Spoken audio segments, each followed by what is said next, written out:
Be sober. Be well-balanced and be self-disciplined. Be alert and cautious at all times. That enemy of yours, the devil, prowls around like a roaring lion, fiercely hungry, seeking someone to devour.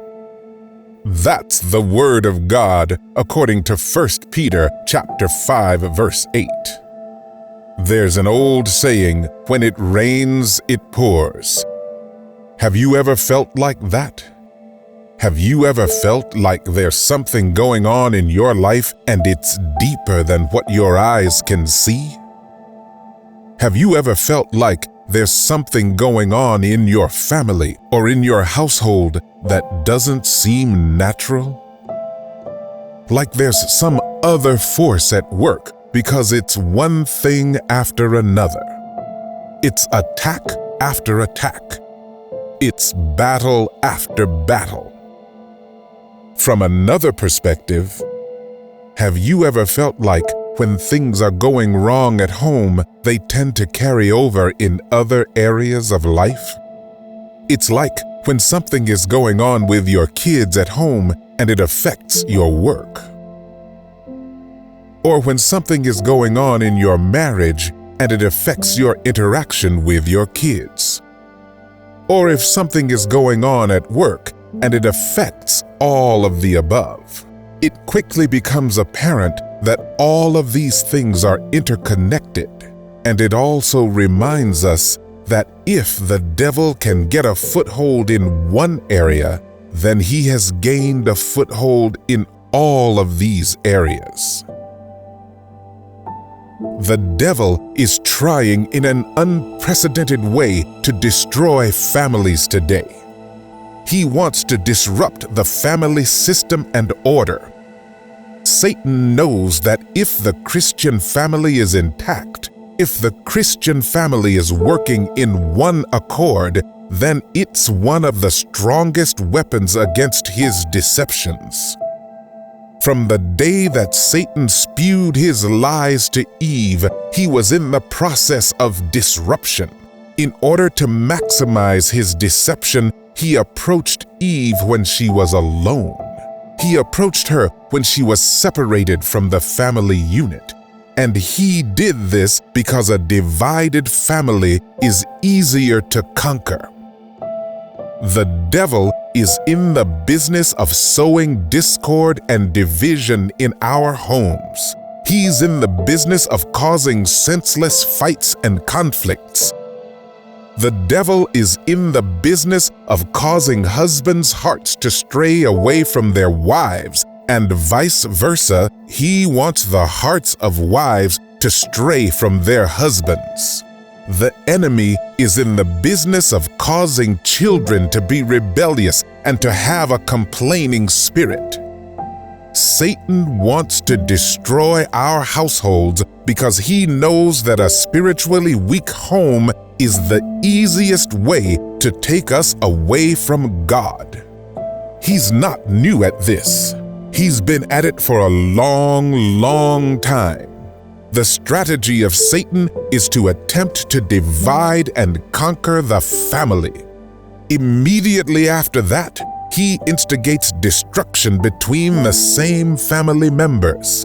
And the Bible is full of stories of dysfunctional families that fell to the disruption of the enemy. If Satan was able to disrupt the families of giants of faith, such as Abraham, Jacob, David, and Solomon, then we should be aware of the enemy's schemes and prepare to defend our homes. Now, when it comes to guarding ourselves and our families against the deceptions and invasions of the enemy, the first question is, how does the devil gain access to our homes and minds? How does he try to gain access to disrupt our families and our lives? One of the biggest ways that the devil gains a foothold in our families today is through media. Music, movies, and social media are huge access points to our families. Music accesses our brains and bodies in a way that few other mediums do. The messages in music today are ripe with sinful themes like lust, sex, violence, rebellion, among other sinful things. This is one of the easiest ways for Satan to gain access to our minds and souls. We listen to lyrics with this content and become desensitized to it. Before we know it, we begin to think that these sinful themes are not so bad, and lust, fornication, violence, and rebellion have taken root in our hearts and in our homes. Along these same lines, movies and television are perfect pathways for the enemy to take root in our homes. We constantly watch things full of violence, sex, cursing, and all kinds of other images that lodge themselves in our brains and hearts. Studies have shown that by 5th grade, the average child has seen 8,000 murders on television. Think about that. Think about how Satan might be using that to gain a foothold in our households. Not to mention all of the blatantly demonic content in TV and movies. There are full movies and shows directly about demons, spirits, and evil spiritual forces that we readily let into our homes. We are literally opening the door for Satan to come and dwell in our homes. The same goes for social media, which has all of these same elements, but also has the added seduction of obsession with self, image, and other people's opinions. The question for us now is, how do we resist the wiles of the devil in our families? How can we close the doors through which the enemy can enter? First, we can be much more vigilant about the entertainment choices we allow in our households. We need to monitor all the content in our homes in one way or another.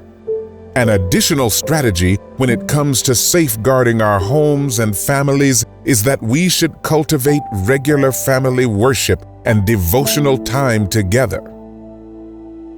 If a family is starting or ending their days in prayer, worship, and Bible study, that makes it much more difficult for the devil to get a foothold in that family. That family has girded themselves with the belt of truth and the breastplate of righteousness, the shield of faith, the helmet of salvation, and the sword of the Spirit.